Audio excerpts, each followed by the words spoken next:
The chisel slipped from Henri du Bois' trembling fingers as he stared at what lay beneath centuries of accumulated earth. What should have been simple foundation work for the new Parisian metro line had become something else entirely, a revelation that would challenge everything historians believed about the city's past. There, embedded in a stratum of hardened clay 15 feet below street level, lay the unmistakable outline of a massive stone archway, its surface bearing tool marks that predated any known construction in the area by hundreds of years. Dr. Marie Levesque arrived at the excavation site within hours of Henry's discovery call. As the city's chief archaeological advisor, she had seen her share of unexpected finds, but nothing had prepared her for what awaited her in that muddy pit. The exposed section revealed not just one archway, but the suggestion of an entire buried structure. Buildings, courtyards, and passages that seemed to extend far beyond the excavation boundaries. "This changes everything we know about medieval Paris," she whispered to her assistant, Dr. Thomas Bernard, as they descended into the pit. The clay layer that encased these structures was unlike anything in the geological record, a fine, uniform sediment that spoke of rapid deposition rather than the gradual accumulation expected from normal urban development. As the team carefully removed section after section of the clay matrix, a pattern emerged that defied conventional explanation. The structures weren't simply buried under the normal accumulation of centuries. They appeared to have been inundated suddenly, preserving not just the buildings themselves, but countless artifacts in precisely the positions they had occupied at the moment of burial. In what appeared to be a merchant workshop, they found tools still arranged on workbenches, coins scattered across floors, and pottery vessels positioned exactly as they would have been during daily use. The preservation was so complete that organic materials, wood, leather, fabric, remained intact within the protective clay matrix. Dr. Levesque found herself thinking about the paintings she had studied during her art history courses decades earlier. Hubert Robert, the 18th century French painter known for his architectural landscapes and ruin studies, had captured scenes throughout France and Italy that depicted layers of civilization buried beneath accumulated earth and debris. At the time, she had assumed these were artistic interpretations, romantic visions of ancient grandeur revealed through archaeological imagination. Now, standing in this buried medieval streetscape, she began to see Robert's work in an entirely different light. The painter had documented something real, something that contradicted the accepted historical narrative about European urban development. Her team expanded the excavation methodically, following proper archaeological protocols while racing against the metro construction schedule. Each day brought new discoveries that deepened the mystery. They found evidence of multiple occupation layers within the clay matrix. Not just one buried settlement, but several, stacked atop one another like pages in a book written by catastrophe. The clay itself proved equally puzzling. Geological analysis revealed a composition that didn't match any known local soil type. The particle size distribution suggested rapid settling from suspension, the kind of deposition that occurred when fine sediments were carried by fast-moving water and then settled quickly as the water velocity decreased. Dr. Bernard specialized in medieval European history, and the artifacts his team cataloged painted a picture that challenged accepted chronologies. Pottery styles that should have been separated by centuries were found in the same clay layer. Coins bearing dates that spanned 200 years lay side by side, all showing the same degree of preservation and all embedded in the same geological stratum. "It's as if time collapsed," he observed during one of their evening documentation sessions. Everything from different periods got mixed together and buried simultaneously. As word of the discovery spread through academic circles, Dr. Elena Marchetti arrived from the University of Rome's archaeology department. She brought with her a portfolio of Hubert Roberts' paintings and sketches, works that have been dismissed by art historians as fanciful reconstructions of imagined ruins. Standing in excavation, comparing Robert's detailed architectural studies with the actual structures they were uncovering, the parallels became undeniable. Robert hadn't been imagining these buried cities. He had been documenting them. His paintings showed the same layered burial patterns, the same types of clay matrices, and architectural details that matched what they were finding in the ground. "Look at this sketch from his Italian period," Dr. Marchetti said, pointing to a detailed drawing that showed a cross-section through buried Roman structures. "He's documented the exact same geological stratification we're seeing here. Rapid clay deposition over intact architectural elements." The team began to examine Robert's entire body of work with new eyes. His paintings of the Roman ruins weren't just artistic interpretations. They were archaeological documentation. Time after time, they found correspondence between his detailed studies and the physical evidence emerging from excavations across Europe. Robert's work suggested that what they were discovering in Paris wasn't unique. His paintings depicted similar buried settlements throughout France, Italy, and other parts of Europe. All showed the same characteristics: rapid burial in fine clay sediments, preservation of organic materials, and the mixing of artifacts from different time periods. Dr. Levesque initiated contact with archaeological teams across Europe, sharing their findings and requesting information about similar discoveries. The responses revealed a pattern that had been overlooked for decades. Excavations from London to Naples had uncovered similar clay-buried settlements, but each had been interpreted within local historical contexts rather than recognized as part of a broader phenomenon. The evidence was substantial. In London, construction projects routinely encountered buried medieval structures preserved in clay matrices identical to what they were finding in Paris. Italian archaeologists had documented similar patterns around Florence and Rome. German excavations in the Rhine Valley revealed the same characteristic layering. Each site showed evidence of rapid burial rather than gradual accumulation. Each preserved organic materials that should have decomposed centuries earlier. Each mixed artifacts from different historical periods in ways that challenged conventional chronologies. As the Paris excavation continued, the team uncovered evidence that pointed toward a specific mechanism for this widespread burial phenomenon. The clay sediments contained microscopic marine organisms, diatoms, and foraminifera that indicated an oceanic source. These weren't river deposits or local soil accumulations. The clay had come from the sea. Particle size analysis revealed the signature of tsunami deposits, the characteristic grading and composition that resulted when ocean water traveled far inland, carrying marine sediments that settled as the water receded. But the scale implied by the evidence was unprecedented. For marine sediments to reach sites hundreds of miles from the nearest coastline suggested an inundation event of catastrophic proportions. Dr. Bernard researched historical accounts from the medieval period, searching for descriptions of unusual flooding or geological events. While most chronicles focused on political and religious matters, occasional references appeared to massive floods that had affected vast regions simultaneously. A 12th century monastery chronicle from northern France described waters that came from the Great Sea and covered the land for many days, leaving behind much clay when they departed. Similar accounts emerged from England, Italy, and the German regions, all describing simultaneous inundation events that deposited thick layers of marine clay across the landscape. The team realized they were documenting evidence of a medieval tsunami event that had affected the entire European continent. The marine clay deposits, the rapid burial of intact settlements, and the mixing of artifacts from different periods all pointed toward a single catastrophic inundation that had reshaped the European landscape. Hubert Robert had documented the aftermath of this event.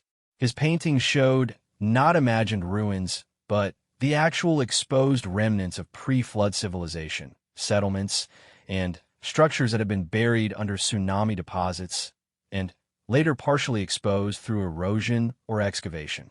The implications were staggering. If Robert's documentation was accurate, entire layers of European medieval history lay buried under clay deposits. Cities, towns, and Villages that had simply vanished from historical record weren't lost to warfare or abandonment. They had been buried under marine sediments during a catastrophic flood event. Dr. Marchetti's analysis of Robert's paintings revealed the systematic nature of his documentation. He hadn't been creating romantic landscapes. He had been conducting scientific surveys. His sketches included careful measurements, geological notes, and architectural details that suggested extensive field study. He understood what he was seeing, she concluded during one of their research meetings. His notes indicate he recognized these weren't typical ruins from gradual decay. He documented rapid burial events and tried to understand their implications. The Paris excavation team expanded their research to include other European sites where Robert had worked. In each location, they found evidence supporting his artistic documentation. Clay deposits matched his painted descriptions. Buried architectural elements corresponded to his sketches. The geological stratification he depicted aligned with what modern excavation techniques revealed. As the evidence accumulated, a new picture of medieval European history emerged. The accepted timeline of urban development, which assumed gradual growth and evolution of settlements, needed revision. The clay deposits suggested periods of catastrophic change that had fundamentally altered the landscape and buried entire phases of civilization. The preservation within the clay matrices offered unprecedented insights into medieval life. Complete workshops, households, and commercial areas remained frozen in time, providing details about daily life that traditional archaeological sites rarely preserved. Tools still bore the marks of their last use. Food remains indicated the season when burial occurred. Personal possessions lay exactly where they had been abandoned. Dr. Levesque's team documented evidence suggesting the flood event had occurred during late autumn. Plant remains and agricultural artifacts indicated harvest time. Food storage areas contained grains and preserved foods typical of seasonal preparation. The timing suggested communities had been engaged in normal seasonal activities when the inundation struck. The speed of the burial was evident in the positioning of artifacts and human remains. People and animals have been caught in the middle of daily activities. Workshops showed evidence of interrupted tasks. Cooking areas contained meals in various stages of preparation. The clay had sealed these moments of normal life, preserving them for future discovery. Geological analysis revealed multiple pulse events within the overall flood sequence.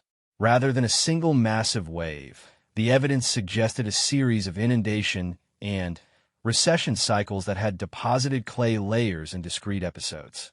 This pattern explained the mixing of artifacts from different periods. Each pulse had reworked and redeposited materials from previous flood layers.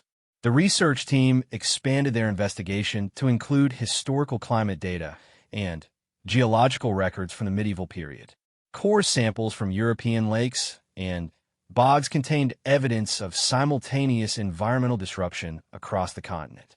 Pollen analysis indicated widespread forest destruction followed by rapid vegetation change. Sediment cores showed marine intrusion events far from any current coastline. Astronomical records from medieval monasteries provided additional clues. Several chronicles described unusual celestial phenomena preceding the flood events, descriptions that matched modern understanding of asteroid or comet impacts. While the team couldn't definitively establish extraterrestrial causation, the circumstantial evidence suggested possible cosmic influence on the catastrophic flooding. Dr. Bernard's historical research revealed efforts by medieval chroniclers to preserve knowledge of pre-flood civilization. Monastery libraries contain copies of documents that described cities and regions that no longer existed in the post-flood landscape. These texts had been dismissed as mythical or allegorical, but the archaeological evidence suggested they might represent accurate historical records. The clay preservation had maintained not just physical artifacts, but also organic materials containing ancient DNA. Plant remains from the buried settlements revealed agricultural varieties that had been thought extinct. Animal bones showed breeding populations that had vanished from the historical record. The genetic evidence suggested significant biodiversity loss associated with the flood events. Trade artifacts found in the buried settlements indicated commercial networks that had connected distant regions of Europe. The presence of materials from sources hundreds of miles away demonstrated economic complexity that exceeded what historians had attributed to medieval society. The flood event appeared to have disrupted not just local communities, but entire continental trading systems. Dr. Marchetti's art historical analysis revealed that Robert's contemporaries had recognized the significance of his documentation. Letters between 18th century scholars discussed his archaeological paintings and debated their implications for understanding European history. However, the emergence of more conventional historical methodologies had eventually marginalized this line of inquiry. The team's investigation attracted attention from geologists studying tsunami risks in modern Europe. The medieval clay deposits provided evidence for prehistoric ocean-sourced flooding events that weren't represented in current hazard assessments. The geographical distribution of the clay layers suggested potential tsunami sources in the Atlantic that could pose contemporary risks. As the Paris excavation reached its scheduled conclusion, Dr. Levesque's team had documented clear evidence for catastrophic medieval flooding that had buried substantial portions of European civilization.